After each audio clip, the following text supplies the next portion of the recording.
Okay, picking up where we left off on page 217 and 18, we're talking about digital certificates. One of the most prevalent use of digital certificates is going online. For example, if I go to Blackboard, for example, let me just pop on out to Blackboard here. I've got that on my favorites. So when I go to Blackboard, Blackboard is secure. Now, there's a little padlock here in the upper corner. You might be able to see this guy. So a little padlock that basically means I'm on a secure website. There's another way you can tell, and that's way over here, is instead of just having HTTP, it's HTTPS, meaning I'm using secure website. So there's a digital certificate that's installed on the web server, and so my machine pulls it down, it pulls the digital certificate, it encrypts the conversation going on. So now I know this is the correct website, one thing. And second, I know that the communication channel established between me and the other end is secure. So it's two things involved in that. Cool? Okay, let's continue. Alrighty. Let's talk about now we're changing the subject on page 219. They're talking about hardware theft, vandalism, and failure. So hardware theft is, of course, stealing your stuff. That's pretty simple. Hardware vandalism is an act of defacing or destroying equipment. So, for example, yes, I could write a virus that would destroy the contents or make your hard drive melt down or some goofy stuff. So it's all about hardware failure. And so in order to reduce the chance of this happening or reduce the threat, then here's some things you ought to do. And a lot of this is just pure common sense. Like lock the door. Kind of simple, right? Have some sort of physical access, have an alarm system, have, cable locks and things like that to hold your machines down, bolt them down to the table, so to speak. And you can have these little LoJack kind of a software, though. So if somebody steals a system and then brings it to their hidden lair and fires it up and hooks it up, it'll actually phone home and say, hey, I'm located at this location, come send the police. Kind of cool. Now, Mother Nature, of course, is also involved here. So do you have a surge suppressor? Do you have an uninterrupted power supply? Do you have duplicate components and spare parts? So if you had a single part failure, could you crack open your machine and replace it with another part? Do you have a fault-tolerant computer? Perhaps it has 2 power supplies and 2 this and 2 that and 2 that. So all those are things about how to safeguard against theft and vandalism and destruction of your physical computer systems. The next one they talk about is on page 219, and that is performing backups. Now, I'm going to start with a philosophical statement, okay? So put on your philosopher's hat for just a second. And here's my statement. Performing backups have no value. It's the restore that has value. Okay, that's kind of like a chicken and egg kind of a thing. But what I'm basically saying is the act of performing the backup is kind of boring and mundane. And you may do that like 5 or 6 times and never ever do a restore. But the restore is where all the value is. So don't think of it as, oh man, this is boring, this is mundane, and oh gee, I guess I got to do it. It's on the other hand, if you lost your files, then you want them back, right? So getting them back is what has value, not doing the restores. Okay, and that'll make a little bit more sense as we continue. So a backup talks about a duplicate file of a copy of a file or media that can be used if it's lost and damaged. So most people want to do an off-site backup. I could, for example, buy a tape drive or something, stick it in my computer, and then spin off tape of all of my family photos. Okay, and then I stack the tape on top of my computer. Okay, so let's say a tornado came through or a burglar came in and they stole my computer. Well, they would probably steal the backup tapes too. Or if I had a flood or tornado and whatever, had a fire, I would lose not only my original, but I'd also lose my copy. So what you really need to do is to have an off-site copy. which is the whole point of all these online copying schemes. So out there in the world is a whole bunch of these online backup services. This is just a website talking about, somebody has gone through and tried to go through the mess. There's like 40 or so different vendors that provide this service. How much does it cost, and how much can you store, and there's lots and lots of companies that you've probably heard of, like on television commercials, right? So a lot of this stuff is, again, not new. These things have been around, and they're all storing stuff out on the cloud. Okay, let's continue.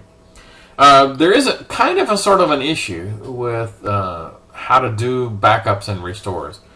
For example, if I wanted, if my machine had a hardware failure, like the hard drive was irreplaceably broke, and so I go, geez, and so I pull the hard drive out, smoke curling up out of it, and so I just throw it in the trash. Go buy me another hard drive, stick it in my computer, and boot it up. Do you know where your install disks are that came with your computer? Do you know where all the activation keys are? What about the activation keys for Microsoft Office? What about the activation keys for all the software? That you got all that written down someplace? Do you know where all that stuff is? Is it all just stuff in a closet someplace? How long would it take you to restore your system back to the way it was? If you have it all organized, it might take you a couple of hours.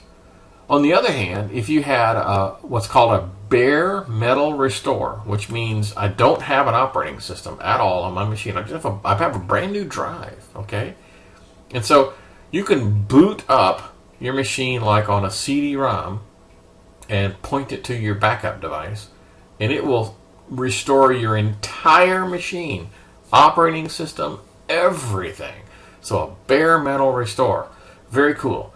And you could do that. Well, first of all, it's pretty much all hands off. I mean, you hit the button and go watch TV and come back and it's done, okay? Now, if I was doing this online, I don't know about you guys, but my internet connection ain't all that fast. Now, again, now we're back to value of the restore versus the backup. Let's say, for example, I have the backup running all the time. And so every time a file changes, it sends data up to the cloud. But when it comes time for me to restore half a terabyte, how long is that going to take to pull a half a terabyte down off of the web and put it back on my machine? Ouch. Now, if this is just a home thing, it's no big deal. I mean, I'm going to get my family photo back eventually. So if it takes me 5 or 6 hours or a half a day, that's okay. In the corporate world, oh, Amazon, I'm sorry, your website's going to be down for a half a day. No, that's not going to work. They're going to want a little bit faster than that. So some options are better than others because of the speed of the restore, not the speed of the backup. Oh, and I don't care about how long it takes to do a backup. I'm interested in how fast it takes to do a restore. Okay, cool. They talk about the categories of backup. A full backup means I back everything all up on one media, or one disk, one tape, or one trip to the cloud. And so it's like a snapshot of the system as it is now. And then there's one called differential, where it only talks about from the last time I did a backup.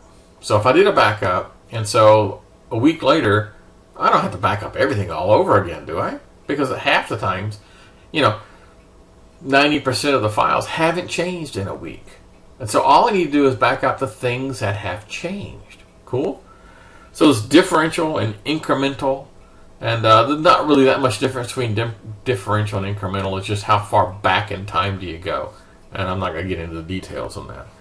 Selective, which means I only back up the files in this particular folder, and that's it. My family photos are what I care about. I don't care about the rest of the system. It could be lost, and I won't cry. Then, of course, you have the continuous backup protection, which is what a lot of people go for now. They get one of these cloud services, and you just fire and forget. You hook it up and say, hey, okay, you take care of it. And as you add photos to your system, it says, oh, hang on a second, that was put in one of those folders that I'm supposed to protect. Let me just send that all off to the cloud. Okay, to the cloud. All right, let's continue. On page 220, we talk about the disaster recovery plan. Now, oddly enough, if you want to look at a good disaster recovery plan, I mean, seriously, a good one, go to the university website under their technology services, and down here is a disaster recovery plan for the university. It is very good. It's one of the best I've seen. I'm amazed, to tell you the honest to God truth. It's good. It talks about this is more important than that. We're going to do this first, and this constitutes an emergency, and this does not. And this is how many days, terms of service. If it's this class of an issue, then we're going to have it done in this many days. If it's this class of service, we're going to have it done in that many days. I mean, it's very detailed and exactly what we need to do. So let's talk about what a disaster recovery plan really should have. First of all, it's going to have some sort of emergency notification. Somewhere in this plan, it's going to give you the names, addresses, and phone numbers of the people you're going to have to call. Because you know the way disasters work, it's going to be 2 o'clock in the morning on a weekend, right? It's never going to be, 8 o'clock in the morning on Monday. It's going to be on a weekend. People are going to be gone, and you're going to have to call out and have your people come back in. So you need a call-out roster that talks about it. It's also going to have all the documentation. This server had the following software installed because the machine's down now, right? You can't ask it any questions, right? Oh, well, was SQL Server installed on that machine? Well, gee, I don't know. You're going to have it written down. What was installed and how was it configured? And we have a book, and the book contains, here's all the options that we selected when we installed software. Here's all the product keys. A little folder with all the CD-ROMs for installing the software, plus all the activation keys, all in a book. Ooh, cool, huh? Okay. Then talks about the backup plan. The backup frequency. What kind of backup? And once again, what do you do with the tapes?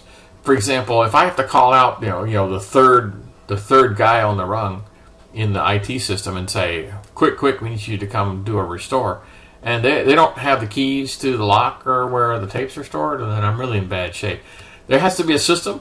Everyone has to know where it is. Everyone has to have access to where the tape backups are, and hopefully they're not going to be stored on site, right? Because we want off-site backups, right? In another building, not even in the same building. So, yes, they have to go find the backups, bring them to the server room, hook it all up, and then, of course, the recovery plan. What should come up first? What can wait? How to do it. And then lastly, you need to test these things. Yes. A plan without a test is very, very poor. Because let me explain how this thing works in real life, okay?